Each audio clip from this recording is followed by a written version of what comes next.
안녕하세요 구독자 여러분, 짠돌이 만수르의 짠만입니다. 2021년 2월 1일 드디어 제가 12월 달에 올렸던 D바 매가 8천만원짜리를 잔금을 치르고 등기 이전까지 치렀습니다. 예상대로 기존 장사하시던 사장님께서 이제 가게를 빼시고 어저께 가서 청소를 하면서 느낀 바로는 8천만원으로 매매를 해서 월세가 안 나가는 그런 상황 속에서 장사를 한다면 8천에 대한 월세를 받는 것보다도 훨씬 큰 수익을 얻을 수 있겠다. 최소한 5배에서 10배 정도 월세 받는 것보다 그 정도의 수익을 낼 수 있겠다라는 판단이 들었습니다. 저한테 팔아주신 매도자 사장님께서도 참 좋으신 분이고 거기에 연결되어 있는 주류 그리고 또 뭐 관리하시는 사장님 건물도 되게 관리가 잘 되어 있어요. 전체적으로 깔끔하게 굉장히 좋은 거래였습니다. 하지만 공인중개사 사장님께서 좀 불미스럽게 예상 수수료보다 훨씬 높게 측정하시는 모습을 보고 참 안타까웠습니다. 저한테 건물을 파신 매도자분께서는 8천만원에 매도를 하셨는데 사실 그분께서는 조금 더 받고 싶어 하셨어요. 근데 저랑 통화하면서 그래도 마음을 먹으시고 8천에 매매를 해주셨는데 제가 살짝 귀로 여쭤보니까 원래 부동산 중개 수수료가 72만원이 0.9% 상가 매매했을 때 최대치인데 거의 한 200만원 드렸다고 해요. 잘못된 건데 저한테도 그런 식으로 요구를 하셔서 저는 그냥 법정 수수료 한도 내에서 좀 저렴하게 드렸습니다. 그랬더니 좀 많은 안 좋은 말씀을 하셨는데 저한테는 통하진 않아요. 아무튼 그렇고요. 어찌됐건 건물은 이미 넘어왔고 이제 운영을 어떻게 하냐에 따라서 이제 저기에 매출이 나올 것 같습니다.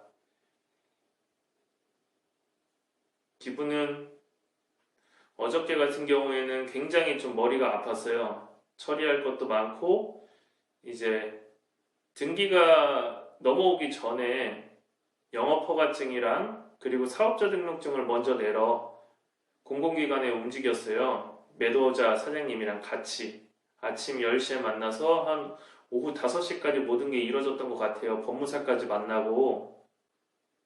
근데 아무튼 다 마무리되고 보니까 기분이 오늘은 산뜻하네요. 머리도 하나도 안 아프고 되게 기분이 좋아요. 그래서 오늘은 바에 필요한 난방기구랑 그리고 그 외에 필요한 것들 어저께 청소는 다 했거든요. 이제 갖다 놓고 이제 슬슬 어차피 월세 안 나가니까 슬슬 이제 작업을 한번 해보겠습니다. 이쁜 가게를 한번 만들어 볼게요. 참고로 말씀드리면 지금 매도하시는 사장님 건물주분께서 예전에 이 건물을 매매하실 때 법무사 비용을 590만원 정도를 주셨다고 해요. 그거는 지금 중개해 주셨던 분한테 소개를 받아서 한 건데 그 부동산 사장님이요. 제가 아는 법무사, 저랑 지금까지 거래했던 요 다가구 주택도 매매해 주시고 그리고 다른 건물들 살 때 해주셨던 분한테 여쭤보니까 530만원에 해주시더라고요. 갭 차이가 50만원이나 차이 납니다. 법무사 비용도. 생각해보시면 왜 50만원이 차이가 날까요? 그거는 공인중개사 사무실에서 법무사를 소개를 해주면 아무래도 뭐 뒤로 따로 뭔가 먹는 게 있겠죠. 그래서 저는 제 법무사를 모시고 갔고요. 그분께서는 18만원 나온 세금에 딱 18만원 수고비만 붙여가지고 진행을 해주셨어요. 본인은 18만원만 받으셔도 사무실 운영하는데 괜찮겠다 싶으셔가지고 좀 저렴하게 해주신 것 같아요. 근데 예전에 다가구 주택 매매할 때도 다른 데랑 비교했을 때 한 100만원 정도 차이가 나더라고요. 그래서 여러분들도 어떤 상가를 매매하시거나 할 때 꼭 이렇게 법무사를 부동산에다가 믿고서 하지 마시고 좀 이렇게 친한 법무사를 좀 사무실을 알아놓으면 앞으로 거래할 때 그곳에서만 하시면 되거든요. 운영하는 변호사 사무실이나 법무사 사무실, 그리고 혹은 공인중개사 사무실, 사장님 마인드에 따라서 굉장히 달라요. 지금 요번에 거래했던 거는 저도 처음이었어요. 이렇게 10년 가까이 거래하면서 부동산 복비 정해진 수수료보다도 훨씬 많이 요구하는 경우도 있구나. 그렇다고 이분께서 부동산 사장님께서 나서가지고 굉장히 저렴하게 해주는 그렇게 해주시지도 않았거든요. 그냥 8천에 나와 있는 거 8천에 샀어요. 근데 제가 봤을 때는 굉장히 괜찮은 상가였기 때문에 저는 적극적으로 매수를 요청했고, 그리고 원래는 매수가 안 되려고 했었는데 제가 부동산 사장님한테 건물주 전화번호를 달라. 왜? 부동산 사장님이 얘기했을 때는 가격이 계속 올라가더라고요. 통해서 하니까 뭐 8,200, 8,300, 8,500 막 이렇게 얘기하더라고요. 그래서 나중에 알고 보니까는 그렇게 계약이 되면 그 8천만 원 이상 되는 금액을 인정작업이라고 해가지고 부동산 사장님이 먹을 생각이었었던 것 같아요. 그래서 저는 제가 건물주랑 직접 통화를 하니까 참 좋으시더라고요. 건물주분께서 8천만 원 정하시고 싶으면 8천만 원에 드릴게요. 깔끔하게 마무리하시죠 해가지고 그때 대신에 이제 저도 감사하니까 연말장사는 하십시오 해가지고 그분이 12월 달, 1월 달 이렇게 2달 장사하시고 저한테 어저께 주신 거예요. 그래서 여러분들께서도 이런 공인중개사 사무실이나 혹은 계약할 때 공인중개사가 필요할 때 등기 소유권 이전 등기할 때는 법무사나 변호사 사무실에서 와야 돼요. 그분들이 대리 작업을 해준단 말이에요. 그런 거 할 때도 무조건 부동산만 믿지 마시고 여러 군데 법무사 사무실에다가 계약서를 팩스로 보내면 견적서를 다 줍니다. 주는 데도 있고 안 주는 데도 있어요. 왜냐면 안 주는 데는 그냥 비율 견적 안 하고 비싸게 하는 데만 이제 좀 바가지를 씌울 수 있는 곳에만 계약을 하겠다는 거예요. 근데 이제 좀 괜찮으신 분들은 적정 금액만 받고 그런 다음에 움직이겠다는 얘기죠. 그래서 저는 지금까지도 항상 그렇게 해왔고 요번 거래에서도 그렇게 했는데 제가 제 법무사 분을 모시고 가니까 공인중개사 사장님께서 얼굴이 정말로 이 표정에서 드러나요. 똥 씹은 표정이. 분명히 어떤 법무사님과 좀 뭔가가 있지 않았을까 싶어요. 좀 아쉽더라고요. 그런 모습을 보니까.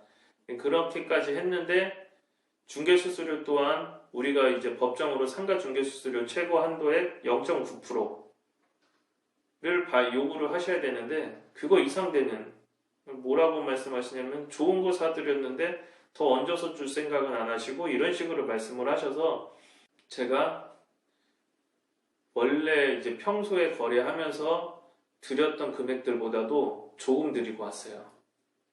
그리고 정확하게 얘기했어요. 사장님과의 거래는 여기까지다. 이렇게까지 말씀드렸고요. 아무튼 여러분들께 이제 말씀드리고 싶은 얘기는 부동산 거래를 할 때 참 변수가 많아요. 파는 사람이 사기꾼도 있고 중개업을 하시는 분께서 사기를 치시는 경우도 있고 거기에 오는 법무사나 부대 비용이 또 바가지인 경우도 있고 사람이 그런 거 거래를 한번 하다 보면 정신이 없잖아요. 한꺼번에 서류 준비하고 뭐 이것저것 하고 막 하다 보니까. 근데 저는 예전부터 이런 거래를 워낙 많이 해왔기 때문에 전혀 그런 거에 대해서 준비가 이미 탁탁탁탁 되어 있거든요. 세금 내는 비용은 안 아까워요. 어저께 그런 말씀 하시더라고요. 이게 8천만 원짜리 상가인데 시가 표준액? 그러니까 그 건물의 가치가 한 1억 3천만 원 정도의 가치가 있더라고요. 찾아보니까. 근데 원래 두 개를 비교해서 매매가보다 높은 거, 둘 중에 높은 거, 만약 시가 표준액보다 매매가가 높다 그러면 매매가로 세금을 때리고요. 매매가랑 시가 표준액이 있는데 이제 이 표준액이 높다 그러면 이걸로 또 세금을 때려요. 저는 어저께 상가를 8천만 원에 샀지만 표준액이 1억 3천이라서 1억 3천 분의 세금을 냈습니다. 취득세 뭐 요것저것 해가지고 530만 원을 냈는데 안 아까워요. 왜? 당연히 내야 되는 돈이니까 나라에. 하지만 과하게 바가지를 입은 돈, 바가지를 씌운 돈은 아깝잖아요. 어느 누구나. 그렇게 안 줘도 되는 돈인데. 아마 모르시는 분들은 되게 많으실 거예요. 부동산에서, 아이, 좋은 거 소개해줬는데 100만 원 줘야지. 200만 원 줘야지. 0.9%에 60만 원이라고 쳤는데, 그렇게 요구하시는 분들이 계십니다. 근데 보통은 나이 드신 분들이나 좀 이제 이런 거래를 많이 안 하신 분들은 조금만 깎아줘요 하던가 아니면 안면이 있으면 뭐 교회 지인이라던가 그러면 그래요 하면서 주죠. 아마 이런 게 관습처럼 관행처럼 내려왔기 때문에 당연하게 저한테 그렇게 얘기를 했다가 좀 쓴소리를 들은 게 아닐까. 아마 매도자분은 200만 원 드렸을 거예요. 8천만 원 계약하고 수수료로. 왜냐면 0.9%면은 72만 원 아닙니까? 이게 법정 수수료인데 200만 원을 달라고 요구하는 거는 좀 잘못된 거예요. 이거는 정말로 제가 제 내용을 다 보여드리고 싶은데 그 부동산 사장님의 인성이 좀 문제가 있어가지고 제가 문자를 보여드릴 수가 없어요. 통화 내용도. 그렇다고 비용을 안 드린 건 아니고요. 더 정확하게 드렸고요. 요구하는 금액이 너무 높아서 원래 드리려고 했던 금액보다 조금 더 작게 드렸어요. 어차피 그분은 안 바뀔 것 같아서 더 드려도. 저는 요 상가를 팔 생각이 없어요. 그냥 열심히 갖고 관리해서 회전이 되게끔 제가 운영하지 않아도 관리만 해서 회전이 되게끔 해서 좀 수익만 나왔으면 좋겠어요. 어저께 잔금까지 치르고 매도자 사장님이랑 커피 한 잔 먹으면서 얘기했어요. 매도자 사장님께서도 처음에 이 상가를 매수했을 때 한 달에 150만 원 정도만 가져가면 좋겠다 이런 생각으로 사업을 운영을 하셨는데 둘째 달부터 장사가 조금 되기 시작하더니 갑자기 같이 일하시는 분들 700만 원, 700만 원, 사장님 700만 원, 코로나 때도 400만 원, 400만 원, 사장님 400만 원 이렇게 순수익이 남았다고 해요. 정말 왔다 하죠, 왔다. 야, 무인 카페보다 얼마를 더 버는 거야? 그쵸? 재밌겠죠? 그래서 지금은 저는 오늘은 주류 리스트를 받고 있어요. 제가 원래 거래하던 주류 업체, 그리고 그쪽에서 원래 거래하던 주류 업체랑 두 군데의 단가를 받아가지고 비교를 해보고 있어요. 그래서 조금 더 팔았을 때 수익이 나는 쪽으로 이제 결정을 할 생각이고요.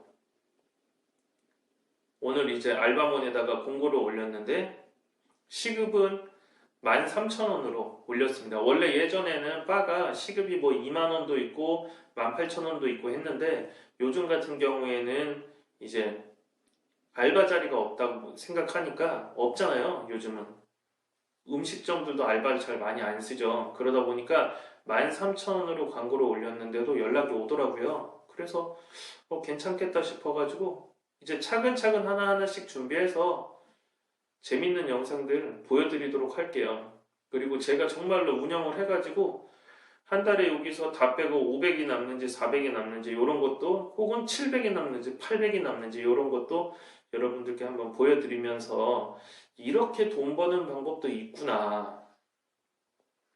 우리가 참 많잖아요. 돈 버는 게. 무인 아이스크림, 무인 뭐 커피숍, 뭐 음식점, 뭐 유흥업소, 뭐 바, 뭐 이런 것도 되게 많은데 이거 말고도 되게 많잖아요. 이렇게 돈 벌 수 있는 노하우들을 하나씩 하나씩 여러분들께 계속 가르쳐 드리겠습니다. 그리고 팩트는 상가를 사셔서 하셔야 돼요. 봐봐요. 제가 이 상가 이렇게 장사해가지고 살려놓으면 상가가 8천만 원짜리가 얼마로 변할지. 저는 대략적으로 한 1억 5천에서 2억 정도는 만들 수 있지 않을까. 상가 매매 가치를. 물론 안 팔 거지만. 충분히 그렇게 만들 수 있다고 생각을 하는 자리고요. 여러분들께서도 저처럼 구분상가나 이렇게 작게 네이버 부동산 들어가셔가지고 최저 검색하셔서 이렇게 정말로 매수해서 매수한 거를 월세를 주셔도 되는데 저처럼 이렇게 아이템을 또 입혀가지고 수익을 극대화할 수 있는 방법을 추천드릴게요. 아무튼 짠돌이 만수로 오늘도 열심히 돈 벌러 밖으로 나가보겠습니다. 고맙습니다. 짠돌이 만수로